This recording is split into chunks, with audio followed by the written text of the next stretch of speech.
Effet de serre et changement climatique, des phénomènes que l'on ne peut plus nier. Une des raisons, l'émission de gaz nuisibles.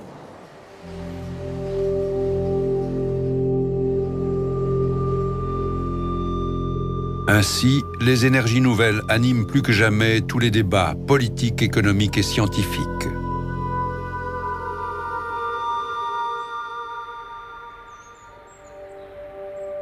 Une tendance qui redore le blason d'une invention d'il y a 190 ans, le moteur Stirling, du nom de son concepteur, le pasteur Robert Stirling. Robert Stirling est le moteur Stirling. Robert Stirling est né en Écosse le 25 octobre 1790 à Clough, près de Methven. Il vit au contact de la technique dès le plus jeune âge. Son grand-père Michael avait mis au point en 1756 une batteuse rotative, une révolution pour le monde agricole. Le jeune Robert, aidant son père à entretenir ces machines, porte un intérêt évident à tout ce qui touche à la mécanique. De 1805 à 1808, à l'université d'Édimbourg, il étudie le latin, le grec, la logique et les mathématiques.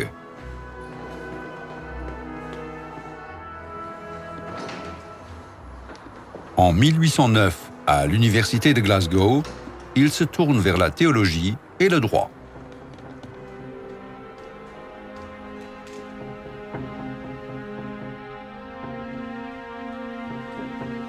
Le 4 juillet 1815, il passe ses examens et est ordonné pasteur par l'Église d'Écosse, une vocation à laquelle il restera fidèle jusqu'à sa mort en 1878.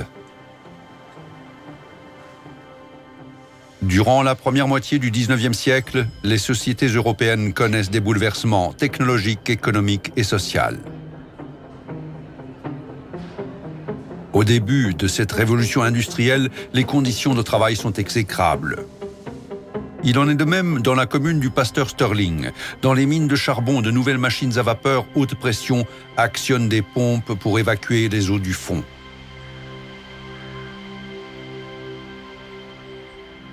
Cela se paie au prix fort.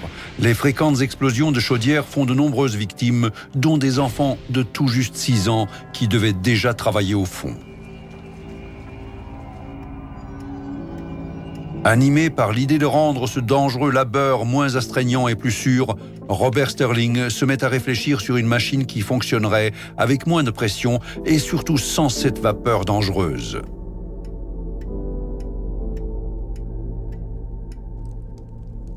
Les principes de la thermodynamique ne sont pas encore établis, mais Robert Stirling, lui, sait déjà que les gaz se détendent sous l'effet de la chaleur et qu'ils se contractent sous le froid. Une simple expérience l'a mis sur la voie. Lorsqu'on ferme un verre de confiture chaude avec un couvercle en papier, l'air dans le verre chauffe et se détend. Le couvercle bombe.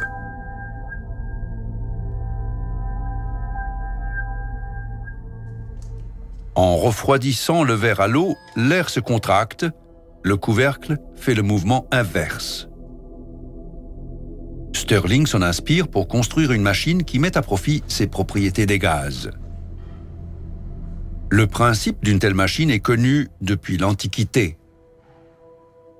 Déjà au IIe siècle avant notre ère, l'érudit Héron d'Alexandrie, pour impressionner les fidèles, construisit une machine ouvrant automatiquement les portes d'un temple. Un feu sacré est allumé sous un vase rempli d'eau à moitié. Le vase est chauffé, l'air qu'il contient se détend. Il en résulte une pression qui pousse l'eau par une gaine dans un seau. Sous le poids de l'eau, celui-ci descend, tirant en même temps sur une corde reliée au battant qui s'ouvre. Une fois le feu éteint, l'air refroidit et se contracte. Le vide partiel aspire l'eau pour le faire repasser du seau dans la boule.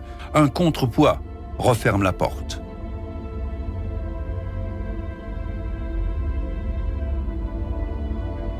Tout comme le système à air chaud de Héron, le moteur de Stirling exploite la propriété de l'air de se détendre sous l'effet de la chaleur et de se contracter sous l'action du froid. Écosse, 27 septembre 1816. Robert Stirling dépose le brevet d'une machine à air chaud qui sera connue plus tard sous le nom de moteur Stirling. En voici le principe. Un cylindre fermé est continuellement chauffé par en bas. Sous la chaleur, l'air dans la partie inférieure du moteur se détend et fait monter un piston moteur.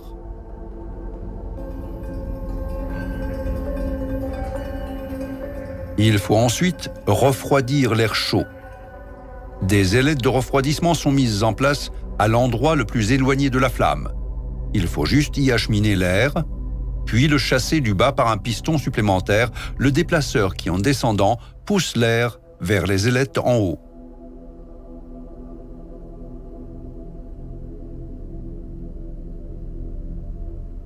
L'air y est refroidi et se contracte. Le piston moteur redescend. Le déplaceur libère l'espace du bas, l'air y est de nouveau chauffé et le cycle recommence. Pour que ces cycles successifs se transforment en mouvements réguliers, il faut que l'action des deux pistons moteur et déplaceur s'enchaîne. C'est assuré par un volant reliant les deux pistons. Les deux tiges sont disposées de sorte que les mouvements des pistons suivent exactement les cycles de travail. Le réchauffement de l'air fait monter le piston moteur, le déplaceur bouge à peine.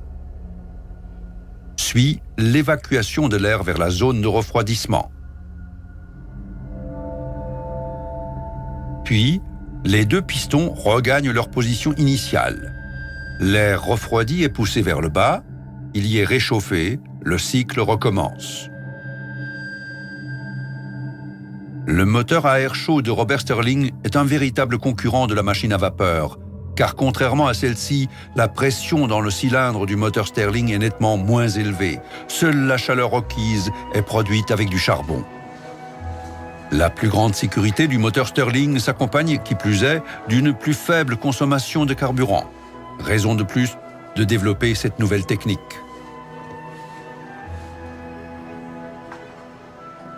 Dans la commune écossaise d'Ayrshire, le moteur fait fonctionner une pompe pour évacuer les eaux d'une carrière.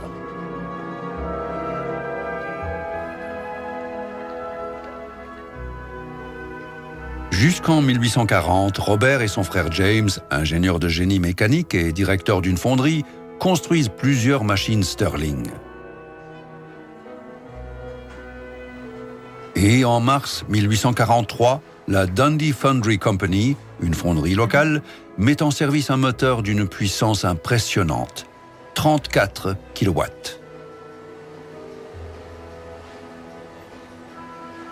Par rapport à la machine vapeur antérieure, la consommation en combustible baisse de 2/3 pour un même rendement.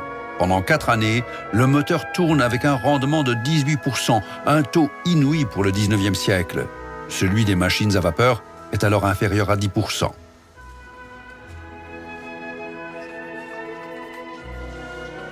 Mais Robert Stirling n'est pas un industriel. Il ne cherche donc pas à améliorer et à commercialiser son produit, préférant se consacrer à sa mission de pasteur.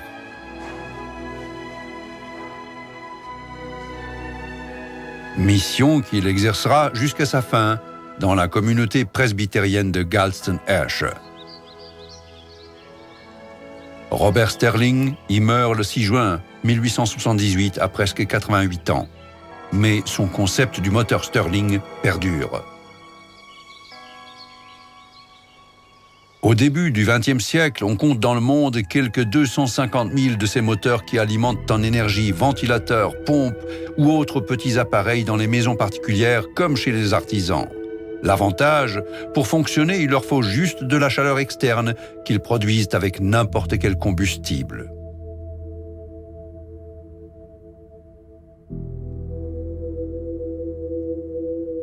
Mais les moteurs essence, diesel et électriques affichant un rendement supérieur finissent par avoir raison des moteurs Stirling. Ce n'est qu'à partir de 1937 que différentes sociétés se penchent à nouveau sur le développement de ces moteurs afin d'y raccorder des dynamos pour apporter le courant électrique dans des régions reculées. Il existe aujourd'hui différents types de moteurs Stirling. Le type alpha est parmi les plus répandus. Ce moteur se compose d'un cylindre moteur chaud et d'un cylindre de refroidissement, les deux étant reliés par un tuyau. De la chaleur est amenée dans la culasse de gauche, celle de droite est refroidie par des ailettes. Dans une première phase, le cylindre de gauche est chauffé, l'air en expansion y fait descendre le piston.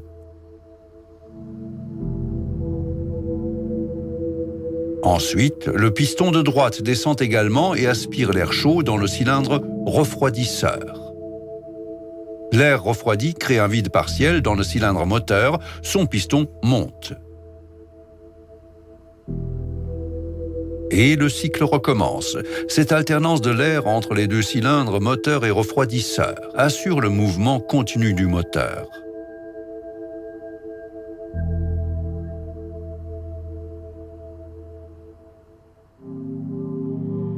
Aujourd'hui, les applications de ce moteur se multiplient. Grâce à la simplicité de son fonctionnement et de sa construction, il ne demande que peu d'entretien. À une époque où on parle beaucoup de la pollution de l'air, ce moteur connaît une véritable renaissance. Et il peut utiliser n'importe quel combustible. Cela veut dire aussi des énergies renouvelables et même le biogaz de stations d'épuration. Des alternatives raisonnables à l'essence, au diesel et même au charbon initialement utilisé. Mais il fonctionne aussi avec d'autres énergies primaires non fossiles, la géothermie ou l'énergie solaire.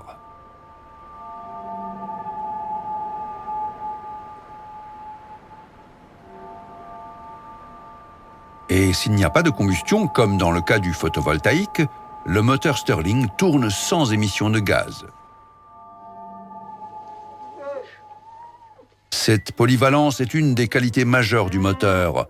Dans les régions désertiques, par exemple, on a un immense besoin en énergie mécanique pour pomper l'eau à la surface et du soleil en abondance. Les systèmes Dish Stirling y sont bien adaptés. Ils concentrent le rayonnement solaire grâce à un miroir parabolique, dish en anglais, et un moteur Stirling avec générateur pour produire du courant électrique.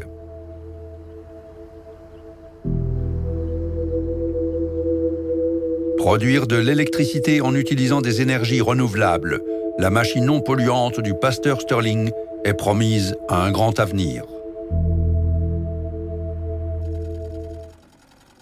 Déjà, de faibles écarts de température, par exemple entre la température du corps et celle de la pièce, suffisent pour la faire tourner. Et tant que cet écart de température perdure, le moteur ne s'arrêtera pas. Et contrairement aux nuisances sonores des moteurs à combustion interne, les moteurs Stirling sont silencieux parce qu'ils tournent sans pression excessive, presque sans vibration, ce qui augmente sensiblement leur longévité.